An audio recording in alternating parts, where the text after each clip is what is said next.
All right, 11 minutes before the hour here on Morning Live. Now, as we have seen throughout history, a changing workforce is unavoidable. But digital technologies are reshaping how we work at a more rapid rate than ever before. According to the research firm Gartner, South African organizations will need to transform to a digital workspace in order to remain competitive and to attract the best talent in the world. John Tadman is the general manager of Avanade South Africa. He's in studio to elaborate a little bit more on this topic. Good to have you. Welcome to Morning Live, John. Thank you, Len. So, I mean, we talk about creating this digital workplace. A time limit, 4 years, is that right? I mean, have most organizations already got this digital workplace we talk about? So according to the survey that we conducted, respondents believe it takes around 4 years to go on that journey. So some companies have already started, others are really only just starting to look at that journey. All right, so I mean, that I imagine is being left behind the curve. If you're only starting to look at a digital workplace now. No, absolutely. So you know, it was very interesting in the survey we conducted that there's clearly a need to move to a digital workplace, to attract talent, to retain talent, and to remain competitive as businesses and as an economy in South Africa. Yeah, I mean, when we look at the teenagers of today and we look at what the youth want from a job, they don't want to be sitting at a desk these days and working from 8 until 6 and staring at a computer screen all day. I mean, things have really changed. How do the youth see things? And I mean, what do they want from a job? So I think we only need to look at our own children to see how things are changing. They're so familiar with technology, they expect to be able to do things themselves, to help themselves. Then they move into a workplace and often we're still running with pieces of paper and they're frustrated. So what we're seeing in terms of a digital workplace is the need for being able to attract those teenagers, to give them an environment they're used to give them the technologies, and to allow businesses actually to become more efficient and ultimately to actually provide a better service to their customers, who ultimately is what we're in business to provide that service.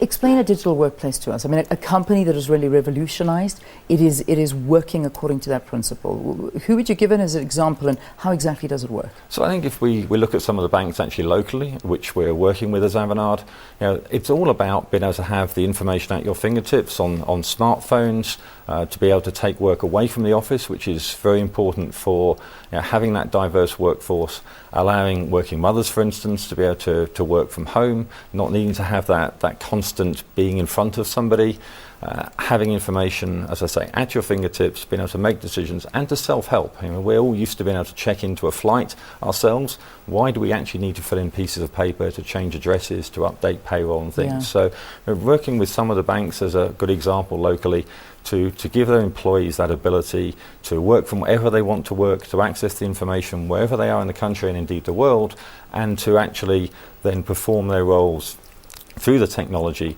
without being dependent on being in the office and filling out pieces of paper. That's fantastic, because I mean, I sit with working moms and I hear them complaining, and so many mothers, I mean, they opt for getting a half-day salary, and yet they are working a full day because they will work in the office for that half day and their manager will see them and think, okay, well, that's the only hours that you're working, and then they leave the office. But what they're actually putting in at home, it constitutes a full day. So, but they don't get paid for that. This is work that they're doing in their own time, but they are still being as productive as any other full-time employee. I mean, this is, these are things that we need to change. I imagine that within a few years' time, is that what a business is going to look from? A lot of people can work from home and yet be as productive as those sitting in an office, if not more.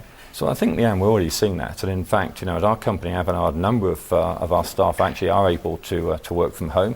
They actually get paid for a full day. They'll come into the office after they've dropped the children at school, perhaps, work in the office until it's time to go and collect them, and then be able to work in their own time after the children have perhaps gone to bed, and having that access to the information. And it's not actually just about having people being able to do that, but attracting the right people into the workforce. So we're very proud at Avanade to actually be sponsoring 5 full scholarships at the University of Pretoria for young ladies coming into technology, wanting to be able to have that opportunity to work, you know, as equals in the workplace. And that's a real challenge, is actually attracting people to come into this world, to be familiar with the technology, and actually to be able to embrace it and provide a better service out to the consumers and customers. I mean, working this way, surely you can hire the best in the world. I mean, if you don't necessarily clock into an office, but you can have somebody working for your company that perhaps works overseas and yet you're a local company. So we absolutely do see some of that, and it's a very good point. We still need to have the people locally. We still need to have that talent here in South Africa, and it's very important for us to attract and retain that best talent. And the reality is that, particularly in technology, there aren't actually sufficient people currently to fulfill all the roles that we and other companies have. Yeah, so you need to get that experience offshore. Let's sort of give organizations a little bit of advice in order to not get left behind. What should they start doing at this point? So I think in terms of moving forward on this journey, it's important to understand where you want to get to have that vision, to engage a company like Avanade to help you in setting forward, you know, that roadmap, to make sure that you've got a full spectrum of some of the cultural changes that you're going to need to have, as well as putting in place the technologies to enable that. All right. It's exciting times we're living in. We really, really are. I mean, it's a moment in time where I suppose, you know, we could all be doing our jobs and running our families and getting paid for it. I mean, and that's what people are really wanting these days, is to have that digital workplace and let it be working perfectly. So, yeah, absolutely. Thank you for talking to us about this. It's been a pleasure. Thank you very much. How for do people inviting actually me. get this survey that was done? Where do we can they find it on your website? No, or? absolutely. So if you go to avanade.com, yeah? then you can look at digital workplace and look at the surveys and some papers that we've written in terms of helping people with a way forward. Fantastic. Thank you so much for being with us. John Tadman is the General Manager of Avanade. Go onto the website, avanade.com. You'll be able to read the survey and other surveys as well, and perhaps get some advice on how to make your business that ultimate digital workplace that the world is moving in, and not to be left behind on all of that. All right, let's take a break here on the program.